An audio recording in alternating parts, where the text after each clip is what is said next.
Bismillahirrahmanirrahim. Salatu salam ala Rasulullah sallallahu. On va poursuivre donc seulement. On entre dans une étape très importante de l'histoire de l'islam. Il faut que vous compreniez bien. Je crois qu'on aura plusieurs séances pour en terminer avec ça. Peut-être on va prendre toute l'année parce que on est presque en train de finir l'évolution politique des 150 premières années de la religion musulmane. Donc de 623, l'évolution politique, de 623 de l'Église, juste vous pouvez dire 723, ajouter 50 ans, donc vers l'année 145 de l'Église, donc 623 donc, de l'ère chrétienne. Donc première année de l'Église, donc jusqu'à ici 150 de l'Église, donc ajouter ici 150. Donc, on a vu l'État omeyyade et tout ça, et on a vu aussi le déclin de cet État, quelles sont les erreurs qui ont été commises, et l'avènement des Abbassides. On va en parler. Ce qui pose, je vous ai dit, je ne sais pas si vous vous souvenez, les musulmans jusqu'à présent n'arrivent pas, je le dis, n'arrivent pas, jusqu'à présent, après 14 siècles, n'arrivent pas à se mettre d'accord sur la légitimité du pouvoir. D'où tient le pouvoir dans l'islam, sa légitimité. J'ai dit, les Occidentaux, par exemple, récemment, ont adopté la légitimité populaire. Par contre, chez les musulmans, durant ces 150 ans, donc, vous pouvez dire, après le prophète, jusqu'à le calife Mansour. C'est le deuxième calife abbasside, Abu Ja'far al-Mansour. Et deuxième calife abbasside est le vrai fondateur de cet État abbasside. Nous avons eu, comme je vous ai expliqué, 3 idées, ou bien 3 théories concernant cette légitimité. On a eu la théorie de Omar ibn Khattab, dont je vous ai expliqué, qui était basée au début, quand il a choisi, il a mis le choix sur les personnes qui devaient lui succéder. Il a pris comme référence de son choix que ces personnes-là, le prophète sallallahu alayhi wa sallam, étaient radis, étaient les agréés, c'était satisfait d'eux, tout ça. Donc je vous dis, d'une façon directe, il a pris cette légitimité du prophète alayhi salatu wassalam. Omar, comme il était très intelligent, il a su que cette légitimité, elle est limitée dans le temps. Tu ne peux pas dire après 100 ans qu'on choisit quelqu'un parce que le prophète sallallahu alayhi wa sallam était l'agréé ou il était donc satisfait sur lui. Non. Après 100 ans, on n'aura plus de personne qui a vraiment vécu et connu le prophète. Donc l'idée de Omar, dont on a parlé quand on a parlé de l'évolution des gouvernements de Rachidoun, donc des califes, l'idée de Omar Khattab à l'époque, c'était de retourner à la légitimité populaire. C'est pour ça qu'il a dit, je sais qu'il y a des choses qui se font sans moi. Ça veut dire, il a eu que il y a maintenant de provinces, il y a d'autres peuples qui ont adhéré à l'islam, donc ce n'est plus Médine, c'est toute une région dans le monde. Il a dit donc, si je vivrai, j'irai en Égypte, j'irai en Syrie, et puis un peu des parlements provinciaux, puis un parlement un peu fédéral, puis Ajma' al-Nas fi al-Mawsim. C'était la première idée, c'était un peu le retour ou l'idée de légitimité populaire. Deuxième point, ce qui a été aussi et ce qui a été fait dans le monde sunnite, dans l'histoire de l'islam, dans le monde musulman, c'est la légitimité de l'épée, la force. On a dit ça à l'époque, elle est toujours connue dans le fiqh, dans la jurisprudence musulmane, sous le nom de wilayat al-mutaghallib, le vainqueur, celui qui prend le pouvoir par la force, donc, et arrive à instaurer un État, arrive à instauré la sécurité, tout ça. Donc, on doit lui faire allégeance et ça s'arrête là. Ça a commencé avec les Omeyyades. Et surtout avec Muawiyah. Muawiyah, quand il a décidé de transférer tout le pouvoir de l'islam, d'un pouvoir au moins qui était basé sur ce qu'on appelle la concertation, à un pouvoir par affiliation, donc un peu du royaume, donc monarchique, un pouvoir comme ça. La décision de Muawiyah, il a demandé aux gens, allez, voilà, c'est mon fils, parlez. Les gens il y a eu un peu une stupéfaction. Les gens ont peur, qu'est-ce qu'on va dire? C'est nouveau. C'est quelque chose qui n'a pas été connu. Le prophète n'a pas laissé pour ses enfants, ni Abu Bakr pour ses enfants, ni Omar pour ses enfants. C'était une méthode inconnue chez les musulmans. Et bien, il y a eu quelqu'un qui a ouvert le bal. Et ce quelqu'un, je vous ai expliqué, il a dit, le commandeur de croyance, c'est celui-là. Donc, en faisant comme ça, c'est Muawiyah. Après lui, ça sera Yazid, donc mon fils. Et celui qui ne veut pas, ça sera ça. Il a levé l'épée. Et si Muawiyah devant tout le monde, il lui a dit, assieds-toi, tu es le plus grand orateur de tous les temps. Donc, comme ça, Anta akhtabun nas. Donc, ce que traduit. Donc, il a ouvert le bal. Et les gens ont commencé à parler, tout ça. Et on est rentré dans cette, moi je l'ai dit, dans cette théorie de Wilayat al-Mutaghalib, le vainqueur. La troisième théorie, qui existe aussi toujours, hein, c'est la théorie de testament, que la succession a été désignée de successeur vers le prophète. C'est ce qu'on appelle la tashhid. Même cette thèse, on va la décortiquer, hein. On en a parlé, on n'a pas rien mangé. Ce n'est pas une thèse vraiment qui tient la route. Hein. Historiquement, elle ne tient pas la route aussi.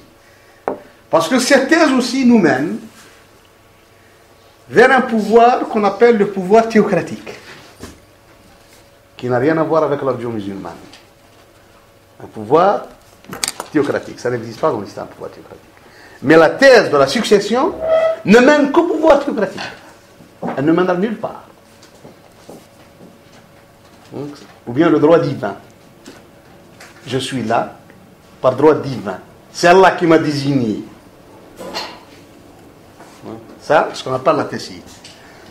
Pour comprendre tout ça, j'ai fait, la semaine passée, devant vous tous, une carte généalogique où j'ai dressé les différents clans de la famille du prophète. Leurs chefs. L'évolution après la mort de l'imam Hussein, donc après 61 de l'Hijr, un peu 681 dans cette période-là. Donc, qu'est-ce qui s'est passé au sein de cette famille? Donc, de tout ce clan des Bani Hashim. Et pourquoi les Abbasides ont réussi à faire tomber les Omeyyades? Je crois que, pour ne pas trop répéter ce qu'on a dit la semaine passée, j'ai donné tous les détails, que les Abbasides ont changé, par exemple, de ville. Ils n'habitaient plus Médine. Ils sont partis un peu au nord, à la frontière jordano-syrienne actuellement, dans une région qui s'appelle Humaïma. Donc pas loin de la ville de Dera, actuellement en Syrie. Un peu au sud de la ville de Dera. Pourquoi? Parce que les Omeyyades, quand ils espionnaient, comme on dit, la famille du prophète sallallahu alayhi wa sallam, ils avaient accès sur deux choses très importantes, les Omeyyades. Ils avaient accès sur la ville de Médine, où tous les clans de la famille prophétique habitaient, et sur l'Irak, où il y avait pas mal de sympathisants de cette famille, toujours. Et dès qu'une personne vient d'Irak, pour motif de faire le Hajj ou de faire la Umrah, il rencontre un membre de cette famille, il est mis sous la loupe. Donc il y a une concentration d'espionnage et de surveillance politique à l'époque de la famille du prophète et de ses partisans. Les Abbasides ont compris ça. Ils ont opté changer de direction. Pas loin de Damas. Premièrement, ils avaient un bon accès, Mohammed Ben Ali, un bon accès d'information à Damas, par le biais de son frère Sulaiman, qui travaillait donc au sein du palais royal Omeyyade. Oui. Deuxième point, il a réussi à voir que les Omeyyades commettent une erreur.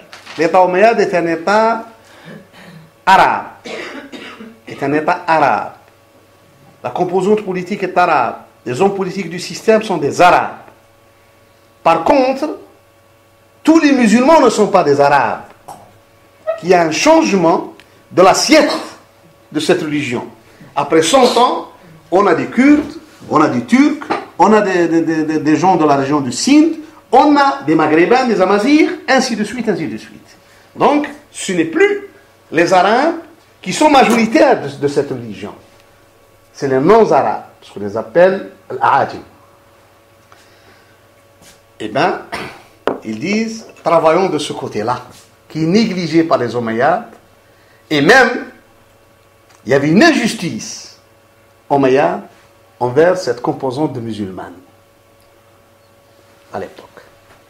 Ils ont choisi un terrain loin, ce qu'on appelle actuellement la région de Khorasan, dont j'ai expliqué, cette région commence exactement à l'est de l'Iran. Quand vous faites maintenant l'Iran, il y a le Perse, mais quand vous arrivez à la ville de Tos, c'est actuellement Meshhad. C'est une grande ville à l'est de l'Iran, à 1000 km à l'est de Téhéran, pas loin de la frontière du Turkménistan. Donc, c'est là où commence le Khorasan, qui est appelé, dans tous les revues arabes, Bilad Mawara an-Nahr, le pays au-delà de la rivière. Donc il y a une grande rivière qui vient de la région du Volga, dans la mer d'Aral et tout ça, qui descend. Donc une grande rivière à l'époque, c'était comme une frontière entre ces deux régions. C'est là, jusqu'où vous arrivez à la région du Turkestan oriental, appelée actuellement en Chine Xinjiang. Donc vous êtes dans toute cette région où se trouvent les villes de Ferghana, qui était la capitale de Khorasan, la ville de Belkh, la ville qu'on appelle actuellement la ville de Samarkand, la ville de Tashkent, donc jusqu'à Urumqi et Kashgar, Bukhara. Donc ça, c'est un territoire vaste qui est appelé Mawara Nahr. Ils ont envoyé tous leurs prédicateurs dans cette région. Donc, c'est là on a commencé à parler d'un mot qui s'appelle ad-du'at. Comme je vous ai dit, il a une connotation à l'époque politique. Connotation politique. Maintenant, Foulan Da'iya, ce n'est que avec l'avènement de l'islamisme et des frères musulmans et tout ça, dans le XXe siècle, où ce nom a commencé à prendre une connotation religieuse. Mais avant, il avait une connotation politique. Même les Fatimides, surtout c'est les chiites, les Fatimides l'emploient aussi. Abu Abdullah al-Da'i, celui qui est venu et a fait venir les Fatimides en Algérie, au Maroc à l'époque, s'appelait aussi Abu Abdullah al-Da'i, donc celui qui rassemblait les gens pour le calife Fatimide. Donc ça, il avait une connotation politique, ce mot-là. Ils ont envoyé leurs gens. Je vous ai expliqué la finesse de Mohammed Ben Ali et de son père Ali. Je vous dis qu'ils ont copié les Omeyyades. Ali ibn Abdullah ibn Abbas a su par exemple que les Omeyyades ont eu cette force à Quraysh, puis à Kinana, puis chez tous les Arabes, parce qu'ils étaient nombreux. Donc lui, qu'est-ce qu'il a fait? Il s'est marié avec beaucoup de servants, tout ça, il a eu beaucoup d'enfants. Et c'est la même stratégie jusqu'à présent employée par pas mal de chefs. Prenons par exemple le roi Ismaïl, donc de la famille alaouite marocaine, qui a construit la ville de Meknes. Eh bien, il a eu plus de 100 enfants. Donc, celui qui a construit la ville de Meknes, il a fait même un grand mur qui n'est pas loin de la ville de Meknes, et un peu c'est le vrai fondateur de l'État alaouite qui existe actuellement au Maroc, le royaume alaouite. Son vrai fondateur, il y a Ali Sharif, son fils Rachid, Moulay Rachid, puis son frère Moulay Ismaïl. C'est le Moulay Ismaïl, le vrai fondateur de l'État, plus que Rachid. Donc il a gouverné 52 ans, de 1672 jusqu'à 1726. Et les Marocains se sont demandé, est-ce que le roi va mourir? Donc pour eux, il est devenu, peut-être il ne va pas mourir du tout. Donc, en arabe on dit حتى قال المغاربة إن السلطان لا يموت. Pour les Marocains, on dit qu'il ne va pas mourir du tout. Il va vivre le plus longtemps possible. Donc c'est vrai, il a eu 100 enfants. Donc ça, c'était, vous prenez par exemple l'un des derniers chefs comme ça, avec cette attitude moyenâgeuse, donc le fondateur de l'État saoudien, le 3e État actuellement, le roi, donc Abdelaziz Ben Abdelrahman Al-Saoud. Tous ces enfants-là, Fahd, le roi Abdallah, ça c'est ses enfants. Aussi, il en a plus de 40, je crois. Le dernier, je crois, c'est Talal. Il est né dans les années 50. Donc, il est peut-être mort en 52, 53. Il est né juste quelques années, 2 ou 3 ans avant la mort de son père. Donc, voilà, il y a eu plus de 40 enfants. Donc, c'était un peu une stratégie qui a été adoptée par Abdallah Ben Abbas. Donc, quand vous allez lire dans l'histoire, vous trouvez Daoud Ben Ali, Sulayman Ben Ali, Isa Ben Ali, Moussa Ben Ali, Yahya Ben Ali, Ismaïl Ben Ali, Abd al-Samad Ben Ali, Abdallah Ben Ali. Donc, tous étaient ses enfants. Il a mis lui-même une tribu. Donc, et Mohammed le plus grand, c'était le fin stratège. Il a un peu Saleh Ben Ali, Abdel Malik Ben Ali. Donc, il les a mis chacun un peu un dispatching de toute la famille. Chacun sa place. Donc, pour avoir tout le contrôle. Ben, il était très intelligent. Quand il y a eu, comme je vous ai dit, la révolution de Zaïd, le soulèvement de Zaïd en Irak, lui ont posé des questions, ce qu'on appelle les douat, via Moussa Sarraj et Sulayman Ben Kathir al-Khouzaï. Lui ont envoyé des missives, voilà. Tous nos prédicateurs se demandent quelle est la position à prendre dans ce soulèvement. Ils comprenaient dans la politique. Ce n'est pas le nôtre. Ça ne sert à rien de dilapider notre force, notre argent et nos hommes dans une affaire où on n'en tirera rien.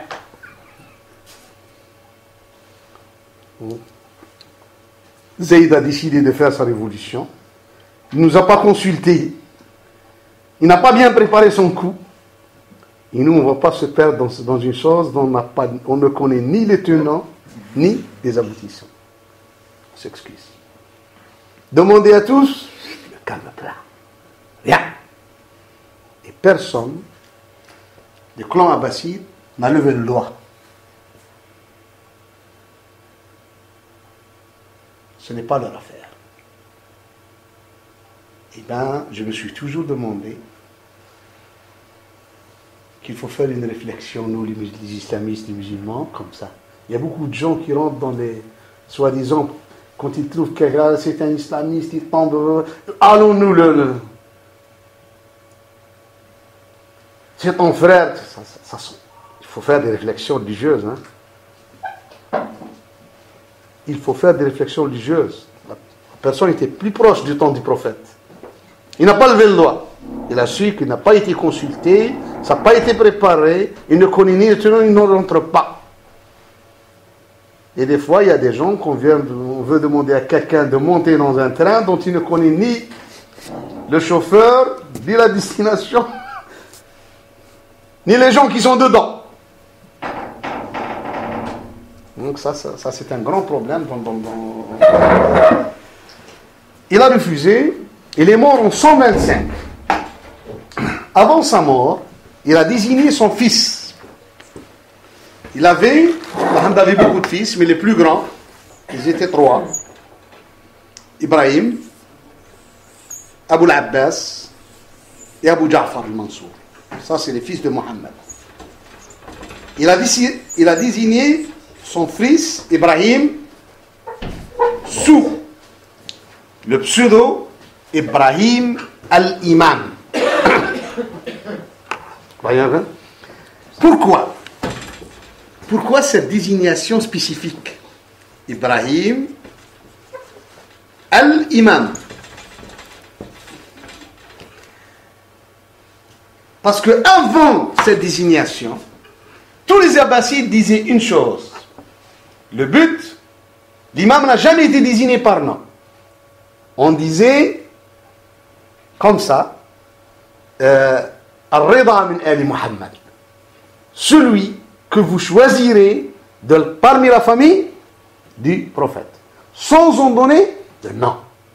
Mais après la mort de Zayd et tout ça, il a bien calculé, il a dit que maintenant, le clan talibite a subi un deuxième choc avec la mort de Zayd. Un deuxième choc, en 121 de l'Église. Donc il ne peut pas réfléchir. Donc il a décidé de nommer son fils, Ibrahim, al-Imam, celui que vous devez le suivre. Il est mort, Ibrahim al-Imam. Il a demandé à son fils une seule chose, de ne pas rentrer dans la bataille jusqu'où il aura l'information exacte de la part de son frère Damas que le clan des Omeyyades est en pleine désintégration. Chose qui est arrivée entre 125 et 130, le clan Omeyyade est rentré dans une désintégration totale. L'assassinat de Walid ibn Yazid, celui qui est venu avec lui, il a été aussi viré 6 mois après. Les problèmes internes, des clans qui se formaient, le clan de Abd al-Malik ibn Hisham, le clan de Ghamr ibn Yazid, ainsi de suite. Donc l'état Omeyyade a sombré. C'est comme un bateau qui commence à couler.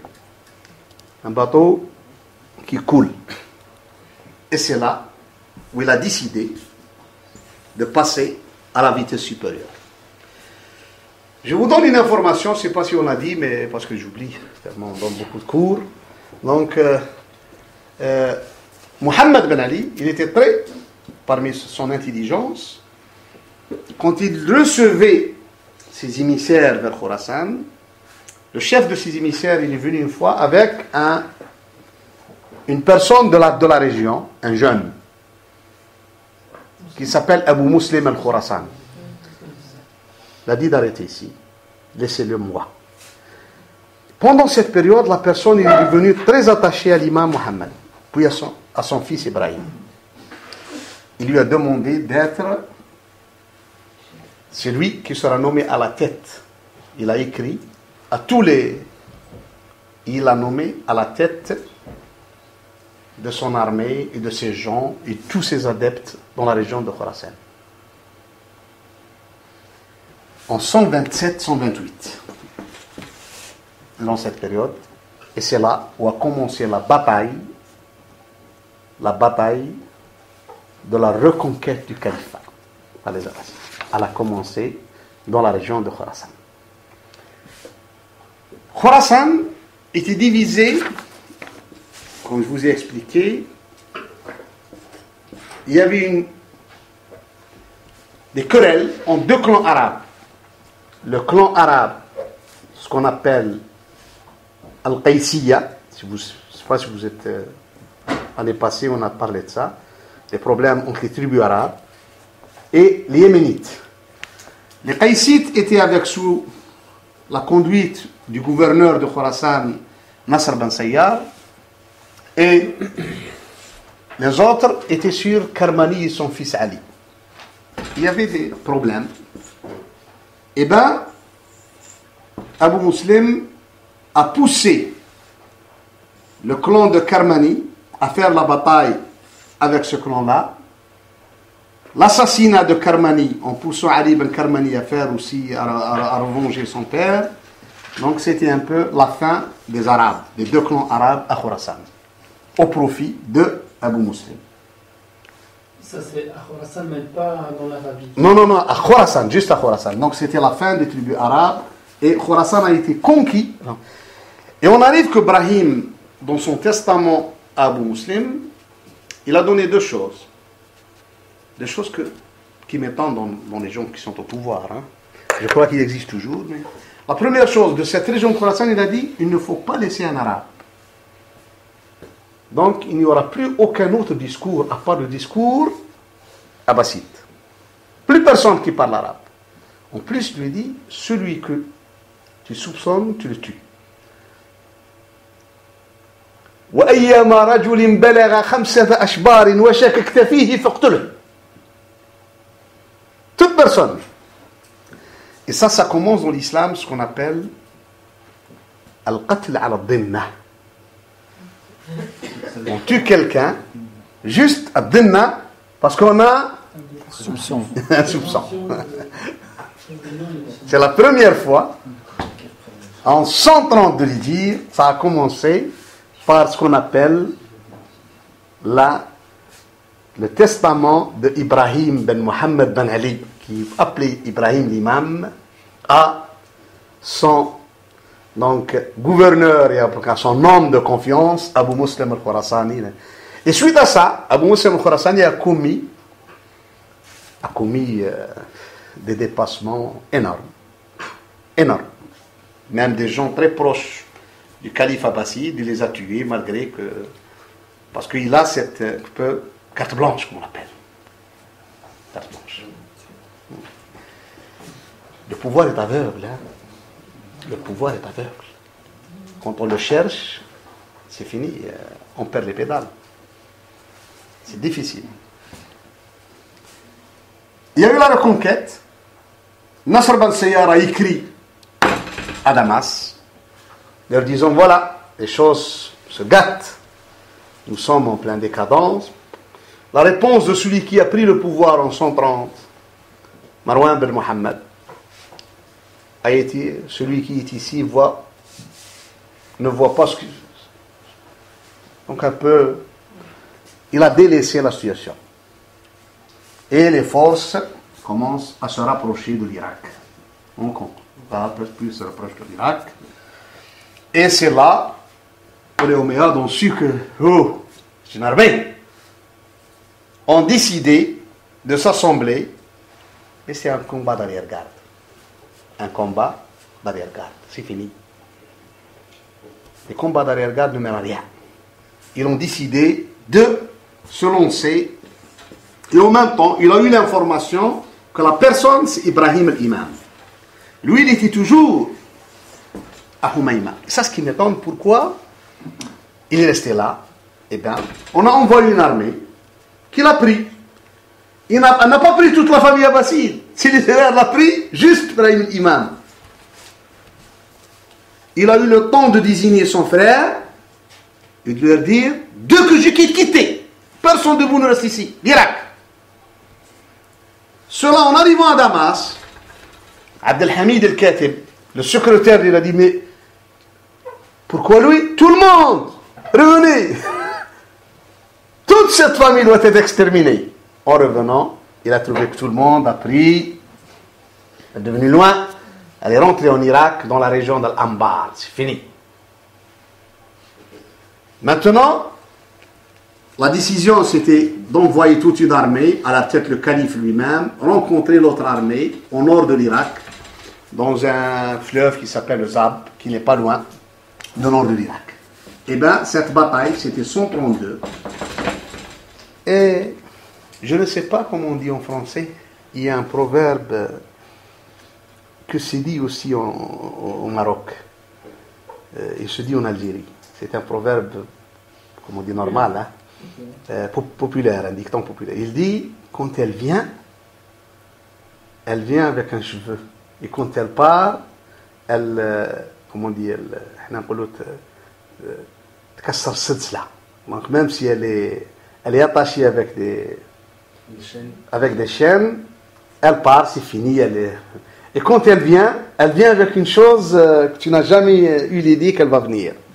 Et bien ici, ce que j'appelle moi, le côté, parce que quand on veut faire les études historiques, on fait ça, c'est des études de précision scientifique, mais laisser 1 ou 2%, ce qu'on appelle aux études au côté, que j'appelle moi le côté al-ghaybi, côté arabi.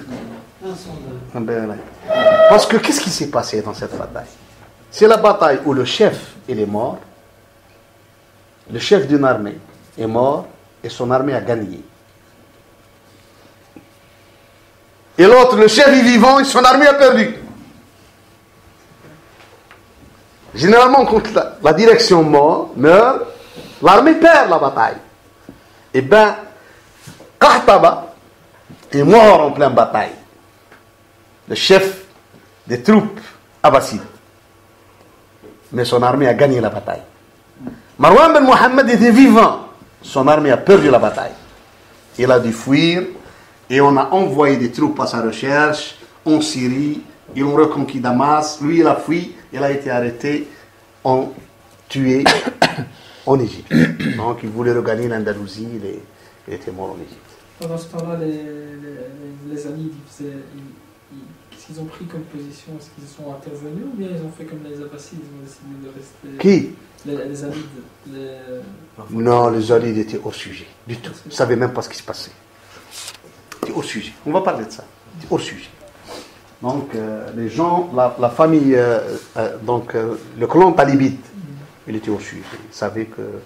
Déjà, il était un peu surpris de voir cette armée abbasside, très forte, qui commence à reconquérir, et à leur reconquis tout. Et bien ici, qu'est-ce qui s'est passé? Ça aussi, il y a 3 points ou 4 points qu'on doit aussi essayer dans l'évolution politique de les voir. Donc, après la défaite, et bien le clan abbasside est arrivé à Koufa. Il est arrivé dans la ville de Koufa, en Irak. Toute la famille abbasside est arrivée à Koufa. La personne qui était à Koufa, ici, ça rentre dans ta question, il s'appelle Abu Salamat al-Khallal. Al-Khallal. Abu Salamat al-Khallal, j'espère que vous n'écrivez pas, essayez d'entendre, parce que c'est important dans l'histoire de l'islam, ça. Abu Salamat al-Khallal, ici on arrive à une chose qu'il a dit le frère, que tous les gens qui étaient ici, les Abbassides, étaient très intelligents. Ils savaient qu'en Irak, il y avait beaucoup de partisans de la famille du prophète. Mais leur choix était plus vers le clan, donc, fatimide, ou bien vers le clan hassanide ou hussainide. Donc, le clan abbasside n'était pas cité chez eux. Leurs hommes, eux, qui ont travaillé tout le travail, étaient à Khorasan. Mais ils n'ont jamais touché à ces gens-là. Parce que pour eux, c'était un même combat. Le but, c'est mater la famille Umayyad. Quand il arrive, le groupe, il est arrivé chez Abu Salamat al-Khallal. Abu Salama, c'était l'homme de confiance de Zaïd, de l'imam Zaïd, très proche de la famille, donc de l'imam Ali. Donc il a dit, il savait que c'est fini, les Umayyads vont tomber, on va faire allégeance à un calife, mais c'était pas cela. Je n'ai pas travaillé moi pour cela toute ma vie.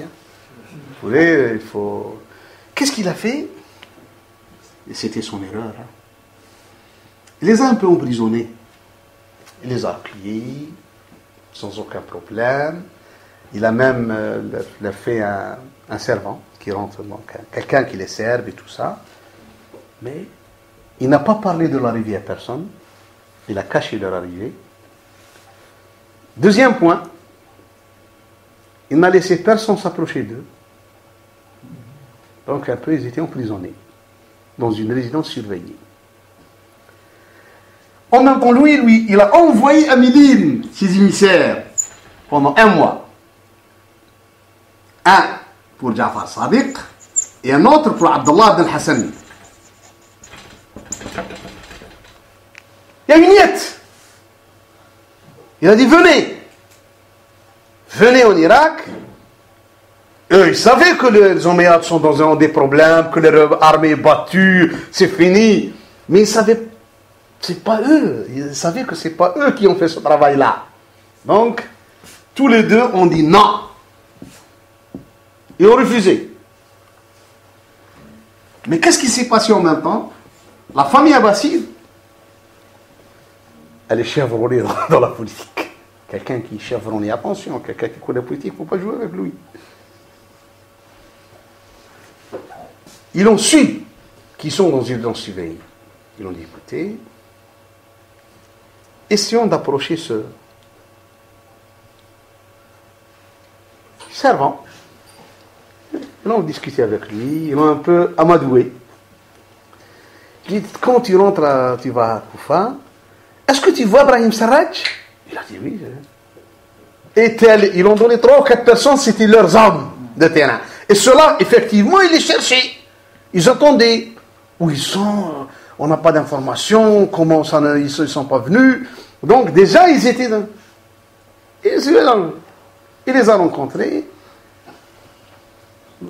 Et où est passé Abu Salama? Il a dit, il est parti, mais... Et l'imam, est-ce que vous êtes sûr? Il a dit, ils sont là. Tu es sûr? Ah, donc, même les... Ils savaient que l'autre a joué double jeu. Qu'Abu Salama a joué double jeu. Il n'est pas honnête avec eux. Donc, ils sont venus. Abu Muslim, en même temps, a reconquis. Il est venu en conquérant l'Irak. Il les a aussi reçus.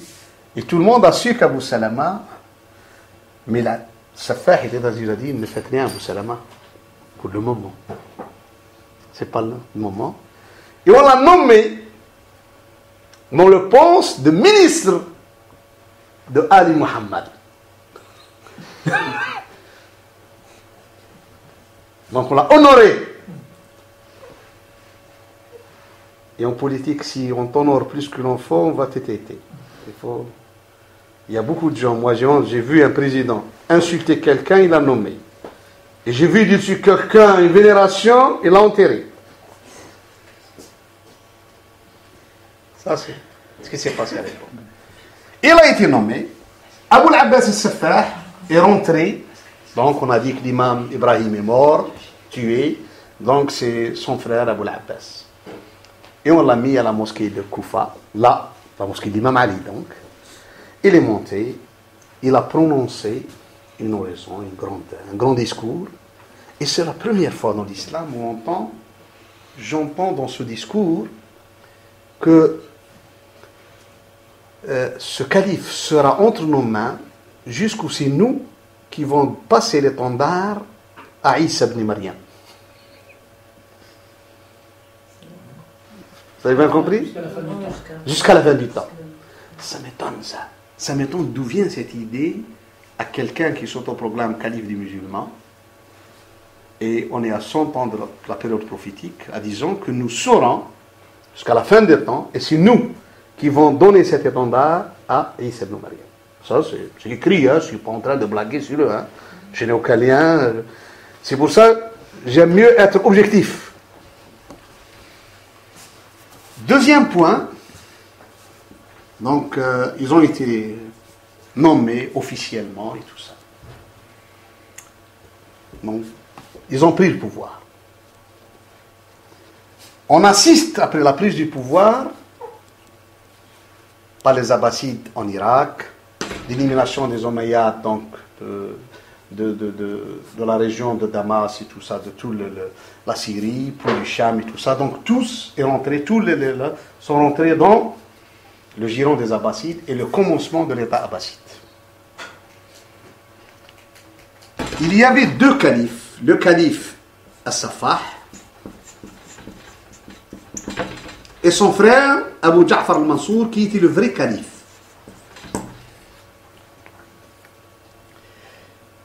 On assiste les débuts de cet État entre 132 et 136, et vous pouvez dire jusqu'à 145. Cette période-là, on assiste à des événements. On assiste à des événements. Premier événement, Saffah a été très gentil avec les 2 clans de la famille du prophète. Abdullah ibn Hassan, il est venu en Irak. Abu Ja'far n'est pas venu. Ja'far al-Sadiq n'est pas venu. Par contre, son cousin, Abdullah, il est venu. S'enquérir de la situation. Et en voyant que les Abbassides sont les chefs, il a reçu de leur part quelque chose d'énorme. Ce que Saffah a donné à Abdullah, c'était, comme on dit, 400,000 C'est comme quelqu'un, tu lui donnes 40 000, je ne sais pas. Oui? 400 millions. 400 millions. C'est une somme. En plus, ce qu'il lui a donné comme vêtements, tout ça, c'était tout, comme on dit, comment on l'appelle, caravane. Vêtements, tout. Il lui a dit de le prendre à Médine et de le donner à la famille. Donc, parce que c'était la même famille à l'époque. À tous les descendants de l'imam Ali, de la famille d'Ibn Hashim. Non, ça a été donné, cette fois a donné. Plusieurs fois même.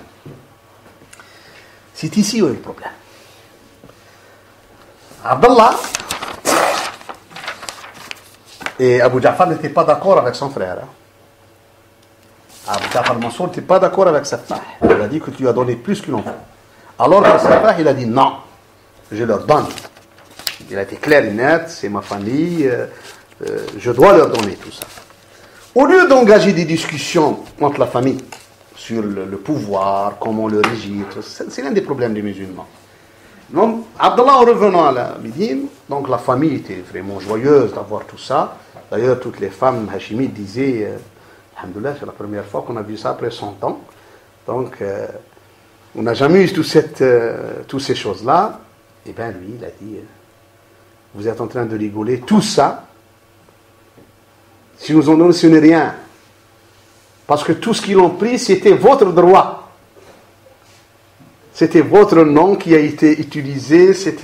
Donc, et si on revient à qui, même au sein de cette famille, il faut régler à qui on a le droit de succession. Et ça a été posé, puis on revient en arrière. Est-ce que qui hérite le prophète, l'imam Ali ou Al-Abbas? Qui doit hériter avant? C'était l'oncle ou le neveu? Et les Abbassides ont tranché que c'était l'oncle. Et que c'est impossible que Hassan et Hussein passent après l'oncle parce que c'est des fils de la fille. Et dans l'islam, c'est ce qu'on appelle la culture de l'Usba. Ce n'est pas la culture de... La culture de l'Usba, c'est la culture, comment on dit, machiste. Non? L'Usba, comment on dit? Le Coran. Le Coran lui-même, quand vous lisez le Coran, dans les versets de succession, le Coran, il est basé dans la succession, c'est la culture de Usba. Donc, l'Asib. C'est pour ça qu'on a Ashab al-Furud, proximité. Ashab al-Furud ou l'Usba. Vous n'avez jamais lu ça dans le Mirat. Vous avez Ashab al-Furud, par exemple, quelqu'un qui meurt, il laisse par exemple un garçon, deux filles, ou bien s'il n'a pas de garçon, il n'a pas de fils, hein. Il laisse deux filles par exemple, une femme. La femme prend le 1/8, les deux filles prennent les 2/3. Et l'autre, c'est pour qui? Il n'a pas de fils garçon. S'il a un fils garçon, c'est fini. Le garçon, fils, c'est lui. En même temps, sahib fard ou ta'sib. Par contre, s'il n'a pas de fils, donc ça sera le frère. C'est l'oncle. C'est pour ça ici, les femmes marocaines, qu'est-ce qu'ils font? Ils font une hila shar'iyya. Ils disent bon, j'en ai eu 2 ou 3 qui sont venus me voir pour ça. Ils disent au père, par exemple, de faire un acte de vente et d'achat avec ses filles pour que ses frères ne rentrent pas. Donc, il dit, lui, il a vendu à ses filles en tant que vivant. On peut faire ça. Oui, on peut le faire. Ça s'appelle hiyar shar'iyya. Pour que quelqu'un, il a une maison au Maroc et une mère m'a dit, j'ai mes 3 filles, je ne veux pas que leur oncle rentre avec eux. Est-ce que je dois faire ça? Je dois faire un acte de vente donc entre monsieur, son mari et ses filles. Il les a vendus parce que demain, s'il meurt, eux, ils auront les 2/3, le 1/3, ça sera s'il n'a pas l'oncle.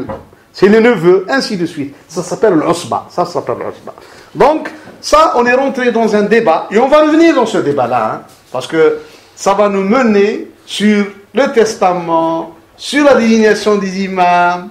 Est-ce qu'il y a eu? Qui était? Pourquoi celui-là, pas celui-là? Sur quelle base? Donc, c'est pour ça que je dis que ça ne tient pas la route aussi, cette théorie. Elle ne tient pas la route. Donc... La question du khumous, c'est rentré ou pas? Oui, c'est ça. Qui prendra ce khumous? De quel droit on prend ce khumous? Parce qu'il y a beaucoup de choses qui rendent tout ça. C'est pour ça que je dis ça. Ça va nous prendre beaucoup de temps, mais l'évolution politique, il va vite. Et c'était le début des problèmes entre le clan hassanide et les Abbassides. Parce que Abdullah ibn al-Hassan, le père de Idriss et tout ça, a eu un peu de l'envie. Ça s'appelle l'envie? Envie de quelqu'un. Il y a eu de l'envie envers ses cousins. C'était ça. Deuxième point, avant d'arriver à ça, les Abbassides ont commencé à sortir le Koufa. Pour le Koufa et le fief alaouite. Donc ils sont allés un peu au nord pour la construction de Bagdad. Donc c'était leur ville. Autre point aussi, on doit voir, suite à ce que j'appelle l'idée de tuer les gens sur Abdinna, sur suspicion, il y a eu un peu trop de massacres, trop de gens tués par Abu Muslim al-Khurasani, et l'oncle de Safah et de Mansour, qui s'appelle Abdullah Ben Ali, a fait la même chose ici, à Damas, en Syrie, envers les Omeyyades. Il y a eu un peu la chasse à toutes les familles Omeyyades, donc à leurs partisans et tout ça. Il y a eu une chasse à l'homme, comme on dit. Et même à Médine, il est venu à Médine faire le même. Et c'était Abdullah bin Hassan qui s'est interposé. Il a dit non, il ne faut pas le tuer. Et c'est ce n'est l'intervention de son frère Sulayman Ben Ali, qui était gouverneur de Basra. Eh bien, je peux dire qu'il n'y aura plus d'Omeyyades sur terre. Hein. C'était Sulayman Ben Ali, il a dit, écoutez, le problème entre nous et cette famille Omeyyade, c'était leur injustice. Mais il faut bien savoir qu'ils sont nos cousins. Il ne faut pas les exterminer. Il a dit, il faut essayer aussi d'être un peu logique. Donc, il ne faut pas tout le monde. Donc, ça a été un peu un problème. Et sur Abdallah, Abu Muslim, ils ont fait un abus. Un abus dans les dépassements. Un abus dans les dépassements. Et honnêtement, suite à ça, j'ai pris dans ma vie que Allah Azza wa Jal punit les gens. Je vous dis, quand je prends cette forme de 1%, pourquoi ces deux-là aussi ont été tués? Parce qu'ils ont tué beaucoup aussi d'innocents. Et Allah Azza wa Jal venge des innocents. Toute personne qui se trompe trop dans le sang des innocents finira par payer. Il ne faut pas légitimer l'assassinat des innocents, jamais. C'est pour ça que je suis clair et net contre tous les attentats qui visent les innocents. Ne me dites pas que c'est des non-musulmans, ça ne... Non. Non, non, niet. Attention, ne rentrez pas dans ce jeu. Et d'ailleurs, tous les islamistes qui ont légitimé l'assassinat des innocents sont maintenant ou bien sous terre, ou bien ils sont morts vivants. Je dis bien morts vivants. Jamais ne légitimer les assassinats et les attentats et tout ça contre les innocents. Cela, on fait beaucoup. Et bien, qu'est-ce qui s'est passé? Safah est mort. Il était déjà malade quand il a pris le pouvoir. Il est mort quelques années, 2 ans après ou 3 ans après. Et c'est El-Mansour. El-Mansour, c'est le vrai fondateur de cet État, qu'on appelle l'État abbasside. Quand El-Mansour a été désigné, la première personne à dire non à Mansour, c'était Abdallah Ben Ali, son oncle, qui était à l'époque à Damas. Et Mansour a eu peur d'une sécession, chose comme ça. Il a demandé à Abu Muslim al-Khurasani de mettre fin à l'insurrection de son oncle Abdullah Ben Ali. Il a dit non, c'est-à-dire qu'il ne l'a pas reconnu comme... Oui, il ne l'a pas reconnu comme calife. Donc il a dit non. Et c'est même lui autoproclamé calife.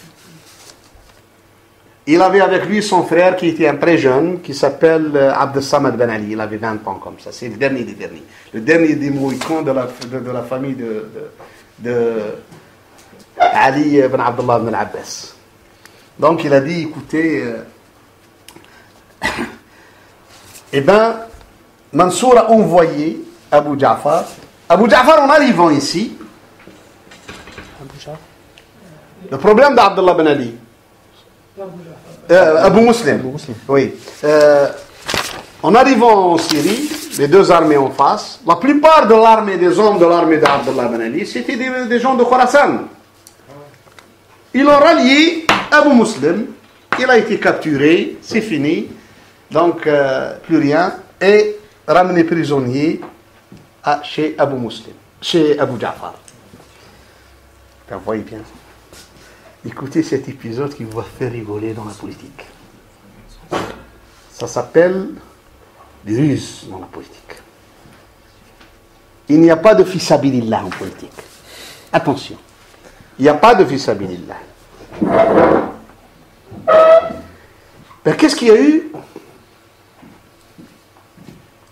Abdallah, prisonnier avec son frère, Abd Samad. En arrivant, toute la famille abbasside était présente autour de Mansour. Parmi eux, les frères d'Abdallah. Daoud ben Ali, Sulayman ben Ali, Isa ben Ali. Donc toute la famille était présente. Celui qui était le successeur de Abu Ja'far al-Mansour, c'est quelque chose, c'était son neveu, Isa ibn Moussa ben Ali.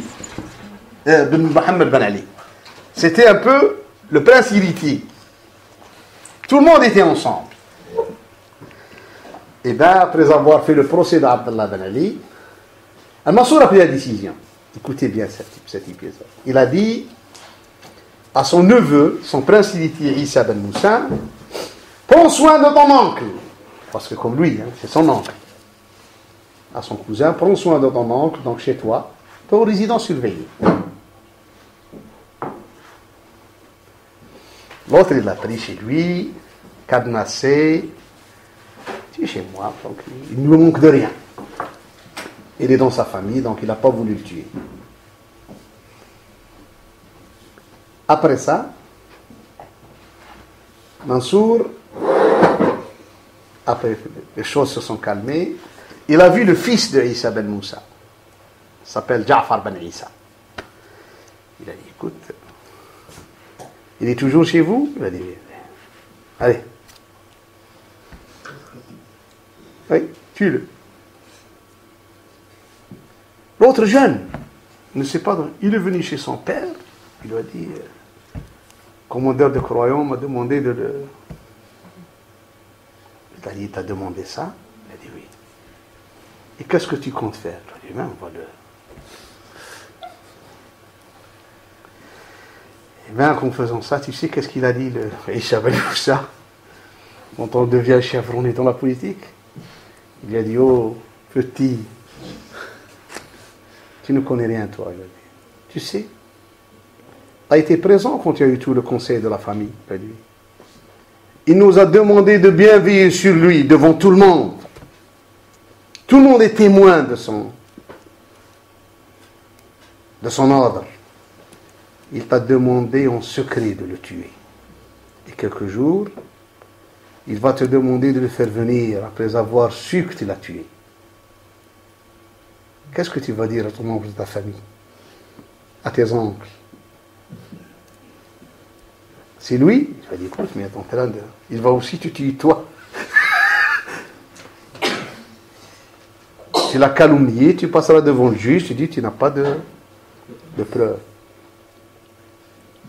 Il a dit, mais maintenant, il faut faire attention à ton oncle.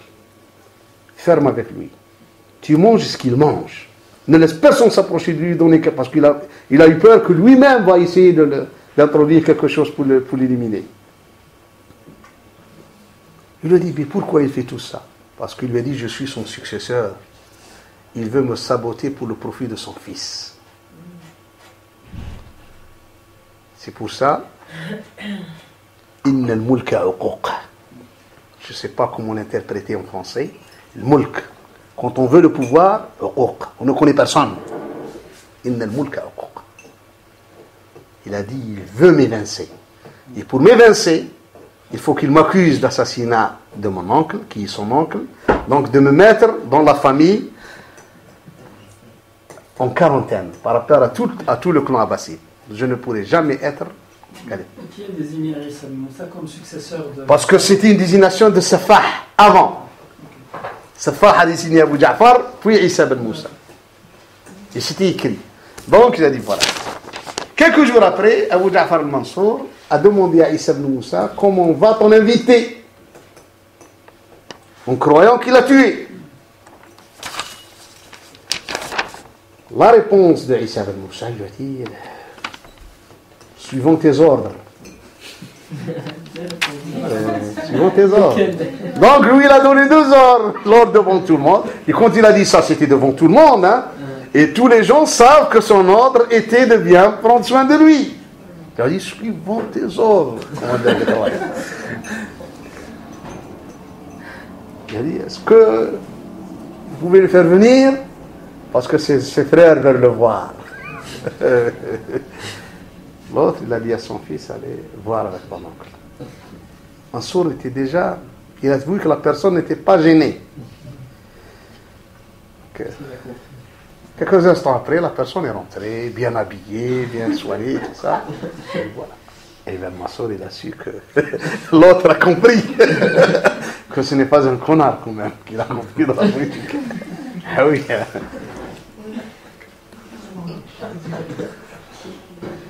Ici, on fait de la science politique. Hein. On est en pleine science politique ici. On est en pleine science politique. Il y a beaucoup de gens qui le font jusqu'à présent. Hein. Quand vous lisez tous ces scandales, des fois et tout ça, il y a toujours quelque chose derrière. Donc, eh bien, il a dit voilà. Il a voulu le laisser chez lui. Il a dit non, j'espère qu'il a besoin de voir ses frères, que tu le laisses chez mon oncle. Donc il a su vraiment. Mais il a fini par l'évincer quand il a terminé toutes ses affaires. Il l'a évincé au profit de son fils, qui s'appelle Mahdi.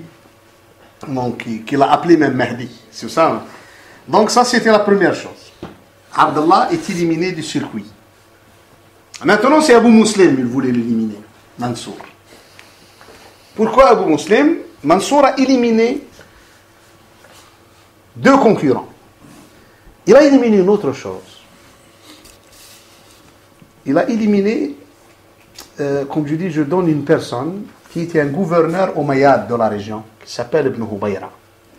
C'est un arabe. Et Mansour, une fois, en voyant, il a vu le cortège d'Ibn Hubayra. Il a vu beaucoup de gens avec lui. Il a dit, mais qu'est-ce que c'est que ça? Il a dit à Abu Muslim, qu'est-ce que c'est que ça? Pour lui, si ce cortège, il est toujours existe d'Ibn Hubayra, ça veut dire l'État omeyyade est toujours. C'est un homme qui était des Omeyyades. Donc toutes les personnes qui ont travaillé, ont servi les Omeyyades, doivent disparaître de la scène pour lui. Donc, et on assiste, après la suspicion, aux assassinats politiques. C'était le premier Abu Salamat al-Khallal, a été assassiné. Le deuxième, c'était Ibn Hubayra. Abu Salamat al-Khallal assassiné parce qu'on lui tenait rancune que son allégeance n'était pas vers la famille abbasside, il était plus vers la famille alawite, donc il faut l'éliminer. As-sultatu tudraku bil-wala. Le pouvoir, c'est avec les allégeances. Tu peux devenir doctorat sciences, doctorat... Personne ne t'intéresse à toi.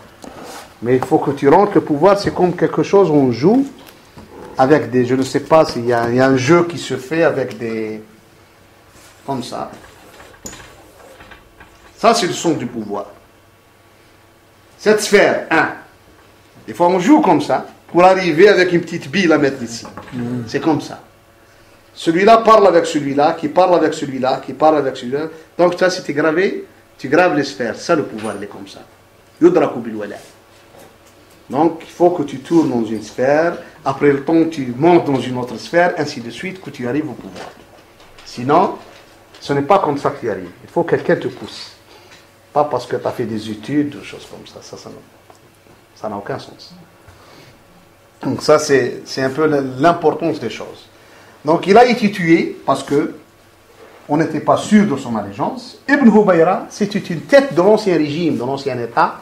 Il ne faut pas que des gens comme ça restent. Ibn Hubayra était une figure, la seule personne avec Mansour qui a, que je peux dire, qui a échappé à la purge. Il était très intelligent. Parmi les figures de l'ancien système omeyyade, c'était Ma'an ben Zaïda. C'était un des proches d'Ibn Hubayra. Ma'an ben Zaïda, lui, s'est enfui Il savait dans la politique qu'on ne lui pardonnera jamais d'avoir servi. Il a attendu 4 ou 5 ans dans une position de peur, jusqu'il y a eu à Bagdad, on va en parler, une petite révolution contre Mansour. Et lui a servi. Il a défendu Mansour avec force, mais... Et Mansour s'est dit, mais qui est la personne qui nous a défendu avec tout ça? Quand on l'a fait venir devant lui, il lui a dit, est-ce que je peux... Vous avez fait beaucoup pour nous sans qu'on sache ce que tu as fait, qu'on te connaît ou on ne te connaît pas qui. Eh bien, il s'est présenté. Je suis la personne que vous voulez tuer, que vous voulez chercher. Ben, Mansour, c'était quelqu'un qui a dit non. Personne comme toi, on ne le tue pas. On doit l'entretenir. Et ce n'était pas un séfir. Mansour n'était pas un séfir. Si quelqu'un, par exemple, te fait des louanges devant les gens, si quelqu'un, par exemple, parle de bien de toi partout, il ne faut pas, toi, que tu lui dis du mal sur lui, tu le casses. Sinon, tu es un séfir. C'est une personne qui est en train de t'élever. Tu ne connais pas parce que la valeur du témoignage des gens. Il y a beaucoup de gens, par exemple, toi, tu dis du bien sur lui, lui, il te casse de l'autre côté. Mais ouais. Non, c'est pour ça, il faut savoir les gens. Quand vous parlez avec les gens, vous parlez avec les gens, vous dites sur les gens du bien et tout ça, il faut savoir à qui. Parce que il est important. Ça se paye. C'est pas gratis. Et ça se paye. Si moi je t'élève, et toi tu dis, ça veut dire ça. Ça colle pas. Donc, Mansour savait qu'une personne comme ça est une personne importante pour le tuer. Il a fait quelque chose dont on était dans le besoin sans lui demander qui était transporté pour notre survie. Donc, il faut l'entretenir. Ah non, non, tu seras dès maintenant un homme de notre état. Ça s'appelle Ahad Rijal Dawlatina. Les hommes de notre état. Et bien, c'est la seule personne récupérée du clan de l'ancien figure du pouvoir. C'est la seule personne. C'est l'imam Ben Zaïda. Donc Mansour a éliminé ça. Maintenant, il lui reste le problème de Abu Muslim. Vous savez, avec Abu Muslim, le problème, il est toujours quand quelqu'un fait beaucoup pour une affaire, il prend des fois le dessus sur la personne. Et on commence à avoir un peu une double décision, où les gens croient que c'est lui le vrai pouvoir. Ça que ne voulait pas Abu Ja'far Mansour. Pour lui, un musulman a rempli la mission, il doit partir. Le pouvoir, c'est nous. Il a commencé à lui chercher les petites bêtes.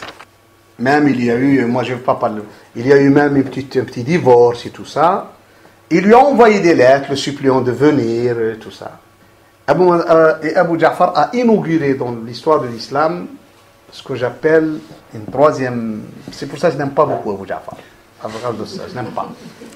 Non, je n'aime pas parce que des fois, il y a une moralité à respecter. Il y a une moralité à respecter. Moi, en tant que musulman, je ne le fais pas. Il lui a donné ce qu'on appelle l'aman. Mettre en confiance quelqu'un. Il a fait ça avec Ibn Hubayra. Il a fait ça avec Abu Muslim. Il a fait ça avec un grand écrivain qui a été tué après, c'était Ibn Muqaffa. Je n'aime pas ça. Sur quelle base? Si tu donnes l'aman aux gens, tu dois le respecter, l'aman. Parce que tu es le chef de l'État. Si tu donnes à quelqu'un, comme on dit, si on te donne l'asile, si on te donne que tu es bienvenu dans un pays, on ne dit pas persona non grata. Si on te dit persona non grata, c'est fini. Ça veut dire que tu n'es plus bienvenu. Mais dès que tu es bienvenu dans un pays, dans un État et tout ça, il faut respecter ça. Donc, il lui a donné ça, après des lettres et tout ça. Et puis, quand il l'a fait venir, donc il a essayé, c'est le même système qui a été fait par Abdel Malik avant lui. Donc il rentrait avec ses gens. Les premiers restent dans la première cour, il n'y a qu'un petit groupe qui rentre dans la deuxième cour, puis à la fin, ils rentrent seuls. Et en rentrant seul, il a eu ça.